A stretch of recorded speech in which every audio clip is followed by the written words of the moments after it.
Hello, my name is Emsha Bartlett. I'm an occupational therapist, and today I'm going to talk to you about how you can help your teenager who has ADHD, particularly how you can support them in doing homework. Number one would be your child's self-esteem. Does your child think they can actually achieve this task? And secondly, do you think they will be able to? If they think or you think that they're not going to be able to achieve the task, then you're setting off from the wrong point of view.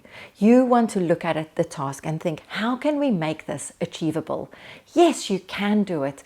Look, for instance, at this geography test that you've got to write. There were 6 lessons. If we do 1 lesson every day, so it won't take too long, by the 7th day we quickly go through some questions, you have revised and you're ready for your geography. Your child is most likely far more critical about themselves than what you are, and have often had to deal with disappointments and seeing that they actually know the work, but what they put on paper is not reflecting their knowledge. It's also really important to avoid criticism and really build on complimenting your child, finding their strengths and helping them to see how they are going to achieve this task.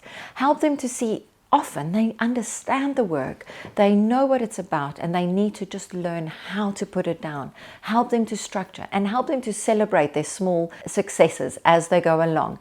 Look, you actually know the 5 points or the 4 points of erosion. Now let's see how we can think about the keyword that's going to help you to write down that definition. I know you know it. Let's write it down in different fun ways so that we can remember it. But I know it's there. So help in building their self-esteem and their confidence. Distractible people struggle to estimate how long it will take to accomplish a task. Take a look and see. Actually, you need 20 minutes. If we divide that and we do 20 minutes Monday, Tuesday, Wednesday, by the end of the week you've done an hour and you have then actually revised for what you needed to do. They need to learn to become independent at organizing and structuring their tasks. By the time they have to leave home, they are able to work out how long is it going to take me? How can I break this into achievable chunks? Help them also to think, how can they put in little breaks? Because you can't sustain your attention for long periods.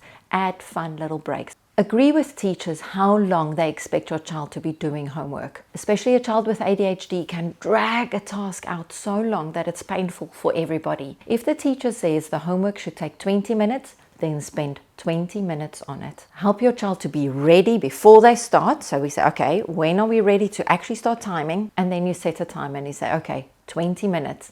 And then it might be good to give them a prompt. 15 minutes is over. They might be like, oh, okay, I better get going. 10 minutes. 5 minutes left, and when the 5 minutes is finished, you stop.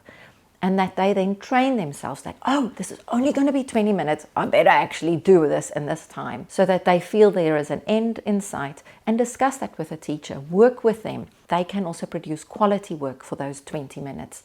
And as they get older, hopefully you can reduce the feedback that you give them, and they can start putting timers in for themselves. This is going to maybe be contentious, but I want you to really think, can you help your child to limit the screen time during the week? It takes up so much time if they start watching and playing games. It makes it much harder to actually do the homework.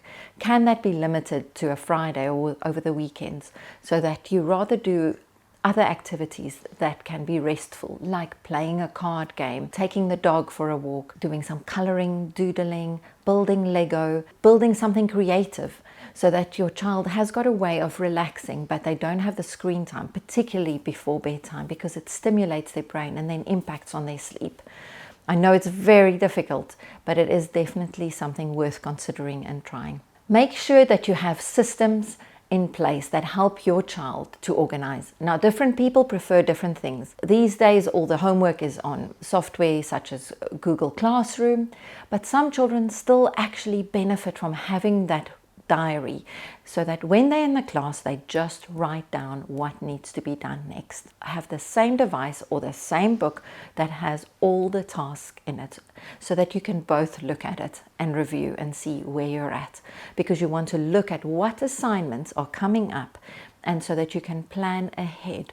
Because the last thing you want is to know, tomorrow I'm writing a science test and I haven't even started. So you want to plan ahead and help them how to structure those tasks.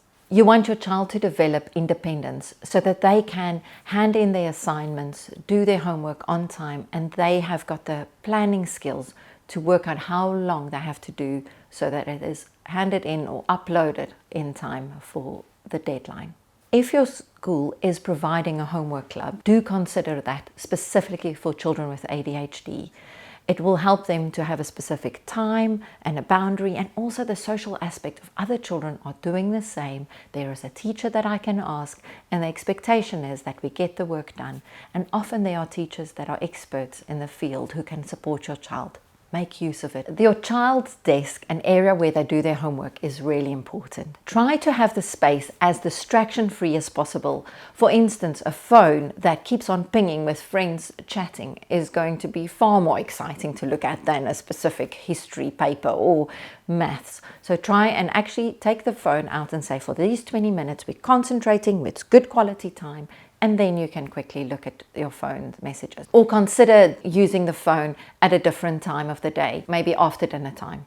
Consider having really clear organizational systems, color-coded files, see-through transparent pencil cases so that you can easily see what is in the items.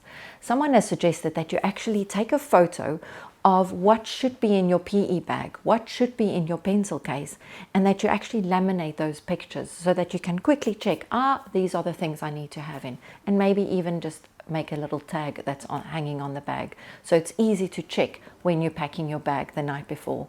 Make sure your child gets breaks. Don't expect them to be ready to just start working immediately.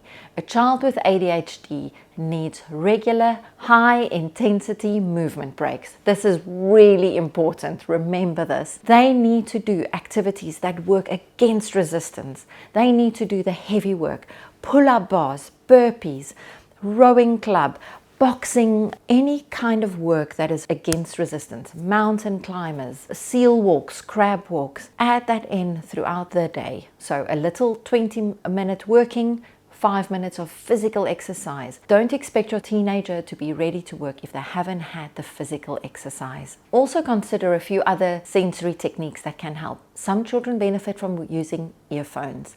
Others to just have some stretchy putty that they can fiddle with. And I always say, is this helping or is it distracting?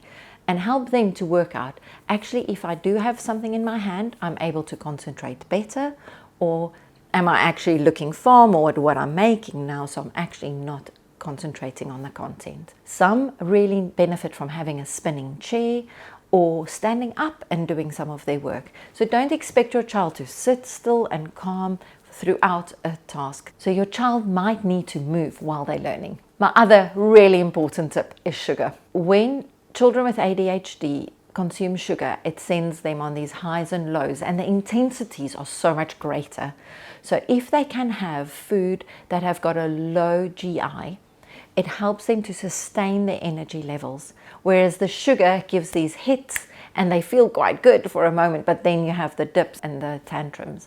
So help them to choose healthy food that's going to help them stay full and keep their energy and sugar levels at a sustainable level. It's really healthy for anybody, but it's particularly for teenagers with ADHD. Food such as oats, protein, high fiber food are the foods that tend to give a low sugar release over a longer time, so you get a much better sustainable energy levels. Lastly, I would like to encourage you to find exciting, multi-sensory, stimulating ways of learning. Children with ADHD struggle to continue to sustain their attention, and there is so much out there these days to make information more exciting. BBC Bite Size really help to chunk the work very easily, and there are lovely little quiz questions at the end. Consider your child talking it through and explaining to a sibling or to a grandparent a specific topic. Can you create visuals and interesting pictures of how to remember a specific topic? Can your child use specific colors, highlighters, images, little fun jokes? If there's a fun way of remembering it, let's make it exciting and more easily rememberable. You can actually even find really good summaries that other students have created. I would consider even looking at buying a couple of textbooks if that's for a specific subject, because it's so much easier sometimes to just find that paper copy to also look at. And for yourself, if you need to just question them maybe at the end, if they say, ask me some questions, so that you have got the content there. There are amazing videos out on all kinds of subjects. Personally, I find most of the tricky part is to find the correct ones. So talk to teachers, talk to other parents and share, oh, I found this link, so that your child doesn't have to spend hours looking at the wrong videos and then they get distracted.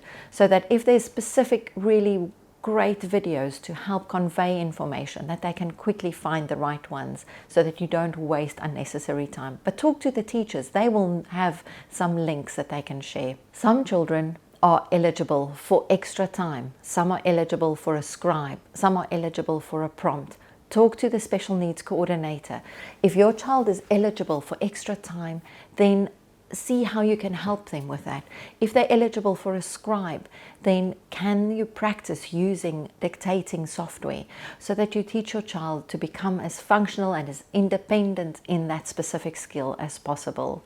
If they need a prompt, can you use an electronic prompt, something that, a specific alarm that just goes off after a certain time. So you support your child in what they are able to access through access arrangements. So be their champion, don't criticize, help them to build up their self-esteem. I really hope that these tips will help your teenager to become more independent and able to take ownership for their learning, so they can show others their potential and actually grow in their self-esteem, knowing that they can achieve even though they have got ADHD. Take care. This is a suggestion of what might work. I just use Excel sheets and we have put the different things that happens throughout the week. So I've put the timetable of the school subjects in different colors, and then we looked at what does a typical week look like, including the weekends. I think children definitely need a little break after school, and then the hour between 4 and 5 you can maybe do 20 minutes of history, take a break, maybe biology, because you've had those as homework from the day. Take another break, maybe for half an hour here, maybe 5, and then at 5:30, a little bit more homework, and 6 o'clock dinner, and then maybe we revise by 8 o'clock, we relax, and as I said, try to do something like coloring, drawing, maybe doing a nice construction thing together, and then get to bed at a good time. And now, for instance, you know, okay, the following week I have got a geography test coming up. So if I do a geography bit today, and then every day a little bit, so by the end of the week we've done 5 sets. Saturday after my match I do a little bit more. On Sunday I just do a little bit of test prep, and then I am ready for it the next week. You might then also think, oh, okay, there's another test coming up, so maybe I'll have to do a little bit as well the same evenings, or maybe I can fit it in there. Or maybe your child likes to get up early and they say, I'd like to do a little bit in the morning. But then use this as an active sheet, change it and use it for yourself. I've also moved the screen time to maybe rather do that a little bit earlier, and also build in times for friends, for families. Maybe there's a birthday, so you also have time to spend with friends and family. But make sure that you keep the evenings late and the evenings free to relax. Another part of the suggestion is looking at the month and thinking, okay, these are the big assignments that's coming up. Now you might want to stretch that. Your child might have lots of tests coming up, and I've used the sheet to show a half term worth of weeks. You can then add the dates in and say, oh, okay, there's a geography test coming in, or there's these matches, oh, Dad's birthday, so that's going to take up time, or other specific events happening over the weekend. So we put the tests with the dates in. We also think when the holidays starting, and then we've got an idea of where these are and how I'm going to have to fit that in for a specific event.